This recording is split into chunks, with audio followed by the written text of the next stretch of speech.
Buen día, nosotros somos estudiantes de la Corporación Universitaria Senda de segundo semestre. Este video va dirigido a la profesora Angélica Garay en el área de neuropsicología y aprendizaje. Haremos una breve presentación. Buen día, mi nombre es Sergio Sosa. Mi nombre es Andrés Felipe Cárdenas Álvarez. El mío es Oscar Andrés Eduardo Mendoza. Y el mío es Jorge Carlos. Este video estará basado en el libro El cerebro y el mito del yo, específicamente en los capítulos 2 y 3. Bueno, ahora bien, abarcaremos el segundo capítulo que tiene como título La predicción es la función primordial del cerebro. Para empezar, ¿qué es la predicción, compañero Cárdenas? Bueno, la predicción puede decirse que es un pronóstico, una anticipación a algo específico que puede suceder, bien sea en un tiempo o en un lugar. Esto se debe a cambios en el entorno o contextos, bien sea interna o externamente al sujeto. Pero acá me da un apartado que dice que la predicción es una función mucho más antigua que la conciencia. Claro que sí, compañero. Además podemos decir de esto que es claramente vital, ya que de ella depende la vida misma del organismo. Pero ahí también entra el tema como del sí mismo, porque yo acá tengo que el sí mismo es la centralización de la predicción. ¿Y eso qué quiere decir? De que el cerebro predice basándose en una entidad y que el sí mismo comprendemos de inmediato los estados mentales. Esto quiere decir como la interacción que tenemos nosotros con el mundo y cómo esos estados mentales van variando, ¿no? Eso Claro es que sí. lo que yo interpreto. Ajá, y de estas interacciones podemos sacar las interacciones eficientes. Estas son interacciones que se tienen con el mundo para que el cerebro efectúe un movimiento determinado. Además de esto, pues podemos decir que la predicción es crucial para que el cerebro se mueva.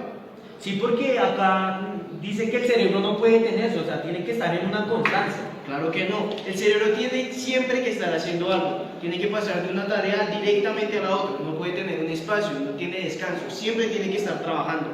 Entonces, en conclusión, el cerebro tiene que estar como en una constancia, o sea, tiene que estar siempre activo, ¿sí? Claro que sí, compañero. Listo. Yo digo que traeremos al siguiente tema, eso ya está como aclarado. Acá dice algo de sinergia, como la sinergia, ¿sí? Yo tengo como la sinergia, que es un conjunto de músculos que actuando al tiempo generan un movimiento dado. ¿A usted qué le hace referencia a eso?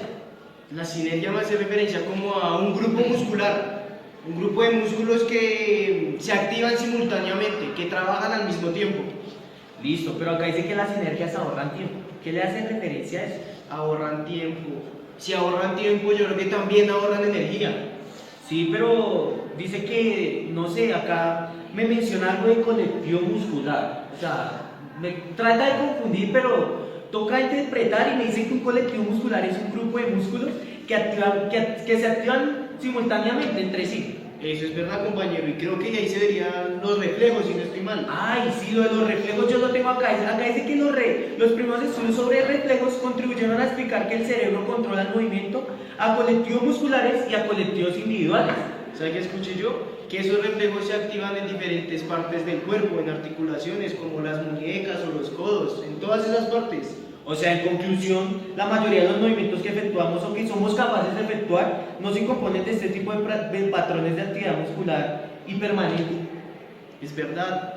Esos son como varios tipos de reflejos, ¿no? Yo creo que además de eso hay muchas maneras de efectuar eficientemente los movimientos y que también, por oposición, obviamente, son llamados reflejos. Pues esa es la conclusión que yo tengo como este capítulo. Entonces ya me queda claro como este capítulo. Me parece muy bien, compañero, pero yo tengo dudas como el capítulo 3. ¿Será que sí se relacionará? ¿Están interesados en el capítulo 3? Me interesa. Es muy interesante ya que me suena mucho y puede salir de muchas dudas con el primer capítulo y el segundo y con la especificación de mis compañeros. Muy bien, entonces haremos una breve introducción al tercer capítulo previo a decir el nombre. En el tercer capítulo abarcaremos y concretaremos cómo las funciones musculares están regidas por el cerebro. Muy bien, entonces el tercer capítulo está llamado La interiorización de los universos mediante la interiorización de la motricidad. Entonces plantearemos el primer apartado, que es una síntesis de la mente. Específicamente nos dicen en la síntesis de la mente que el cerebro se desarrolla en un contexto continuo sin ruptura alguna. Es decir, nos ayuda para entender los sistemas sensoriales y cómo estos conforman al ser humano. Hablaremos del cerebro. El cerebro es un sistema que está modulado por los sentidos, de lo que hablaban mis compañeros anteriormente. Y podríamos decir que el cerebro es una máquina de aprender, compañeros. ¿Por qué? Porque el cerebro es un producto de la evolución. Este tiene unas características genéticas que están determinadas, pero también trabaja mediante las experiencias internas y externas, es decir, las que el sujeto convive, en las que el sujeto convive con demás personas y objetos que lo rodean y cómo él se piensa a sí mismo. Muy bien, también hablaremos de las propiedades funcionales. Y estas, como lo decíamos, son variables en función de las experiencias y las sensaciones que el sujeto efectúa. Muy bien. En este sentido, tanto como nuestro cerebro va evolucionando, nuestro sistema nervioso evoluciona a la par. En cuanto a la comprensión natural del cuerpo y una integración gradual, ya que nos plantean en algunos sentidos que la cognición y el cuerpo están separados, pero no, son unidad, ya que la cognición es una propiedad del cerebro. Y nos plantean que el conocer no necesita aprender, porque lo que necesitamos aprender está en el contenido particular. En este sentido, los sistemas se conforman a partir de la integración de la motricidad individual de las células, que a la vez conforman e interiorizan factores internos y externos para de esta manera poder relacionarlos mediante el movimiento, que es la expresión del cuerpo como motricidad humana. En relación con lo anterior, podemos decir que el cerebro comprende cosas reales y abstractas, es decir, lo que es tangible, pero también lo que es pura imaginación. En este sentido, la motricidad individual a la que hacíamos referencia de cada célula resulta en una motricidad macroscópica, y esta se da por conectividad. En este sentido, encontramos que el cerebro basa la integración de la motricidad tanto a nivel neuronal como a nivel muscular. Es decir, el tejido muscular es contráctil a la información o a la organización que el cerebro emite. ¿Qué queremos decir con esto? Que las células musculares están acopladas electrónicamente y se da mediante una señal eléctrica que se produce en el cerebro. Muy bien, en ese sentido las neuronas se acoplan electrónicamente con las neuronas motoras y a esto se le denomina, o en el texto no lo llaman, unas sinapsis electroquímicas, que es las que al final producen un movimiento, y en este sentido un movimiento intencionado. Bueno, y por otra parte, el capítulo 3 nos muestra y nos lleva más allá a profundizar. Con el siguiente título de Ginás dice: el sistema de representación de información del exterior hacia el interno. Citando a Ginás nos dice que la representación de la relación del sistema sensorial y motor nos lleva a través de que todo se puede entender por medio de las neuronas. Entendiendo esto de los sistemas, podemos ver que se divide en sistema abierto y sistema cerrado.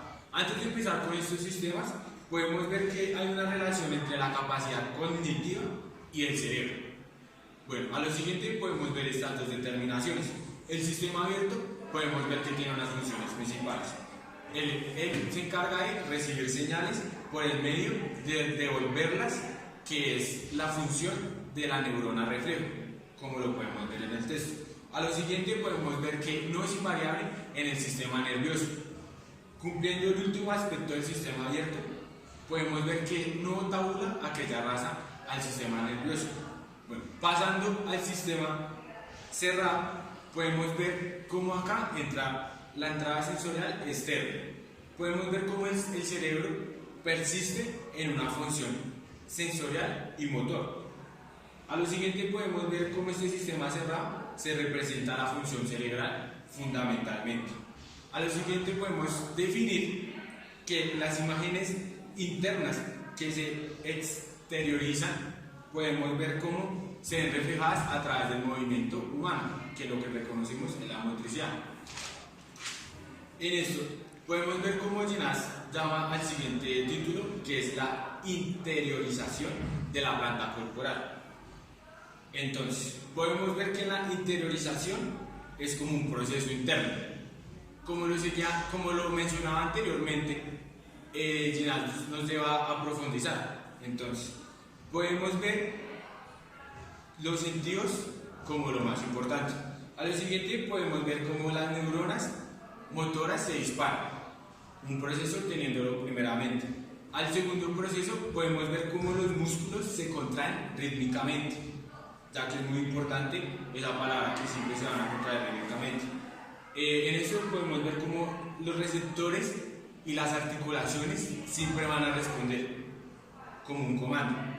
A lo siguiente podemos ver que siempre va a haber unos cambios sinópticos a la selección de redes neuronales o redes del cerebro, como se puede reconocer en esos dos términos.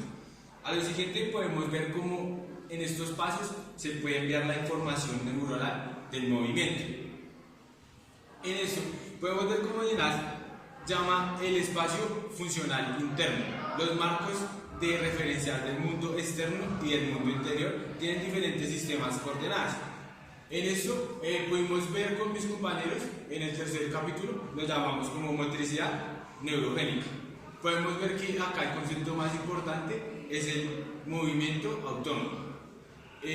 Podemos decir que concluimos algo muy importante, ya que las neuronas motoras generan acciones para llegar a los músculos, que era lo que yo mencionaba anteriormente, que es donde se genera rítmicamente la contracción de músculos.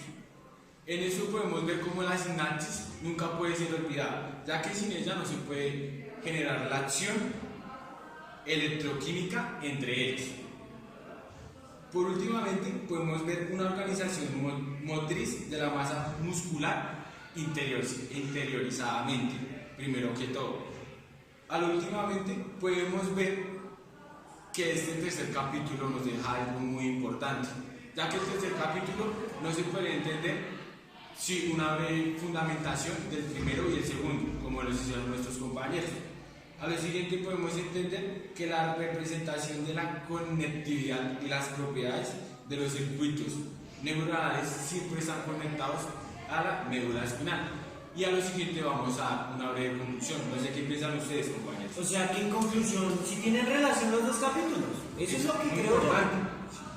Por supuesto, desde todo punto de vista, ya que pues lo que buscamos o lo que nos busca dar a entender el autor con este libro es que estamos en un proceso macro que se puede simplificar o se puede llevar a lo más profundo, ya que a veces pensamos que simplemente nos movemos o estamos o participamos de algo sin tener en cuenta que nuestro cerebro es el que está activamente, el que nos ordena, el que nos dice por acá, por allá, es mejor realizar esto o aquello. Es aquel centro de información que percibe el mundo y nos hace ver el mundo de una manera específica. Yo también creo que con el tema de la predicción nos podemos dar cuenta de muchas cosas que pasamos por alto, que es tan cotidiano que hasta ignoramos. Entonces yo creo que de cada capítulo podríamos resaltar como palabras que son fundamentales, ¿no? Por supuesto. Entonces, por ejemplo, ¿qué palabras resaltarías, compadre? Sinergias. Las sinergias. Eso como que fue muy impactante, la predicción, los reflejos, o sea, hay muchas palabras importantes que de alguna u otra manera, como lo mencionaba usted, las pasamos por desapercibidas, ¿sí? Y que de alguna u otra forma eso nos sirve para nuestra vida cotidiana, ¿sí? Porque estamos interactuando con el mundo a cada rato, estamos interactuando con diferentes personas, diferentes medios, y que eso nos sirve para nuestra vida profesional y personal de alguna manera. ¿O ustedes qué piensan? Eso es lo que yo creo. Totalmente. Yo me quedo con una palabra muy importante que es la interacción con el mundo, el medio y conmigo mismo. Y pues me quedo con una cita, que es que somos un todo y somos parte de todo lo que nos compone interiormente y con el mundo. En sí, yo me quedo con una palabra muy importante que es la interiorización, ya que por eso puedo ver que se ha olvidado en los seres humanos, ya que puedo ver cómo la predicción muchas veces se puede volver importante, ya que la predicción nos genera acciones o cosas que hayan pasado perdiendo la importancia, ya que la interiorización se ha olvidado, viendo que nunca se ha tenido en cuenta, ya que mirando un trasfondo podemos llegar a cosas más allá y utilizando 100% el cerebro, ya que nunca se ha utilizado. O sea, qué interesante todo esto. Fue un placer hablar con ustedes de estos dos capítulos. Excelente. Nos veremos en otro momento. Gracias. Muchas gracias. Muchísimas gracias.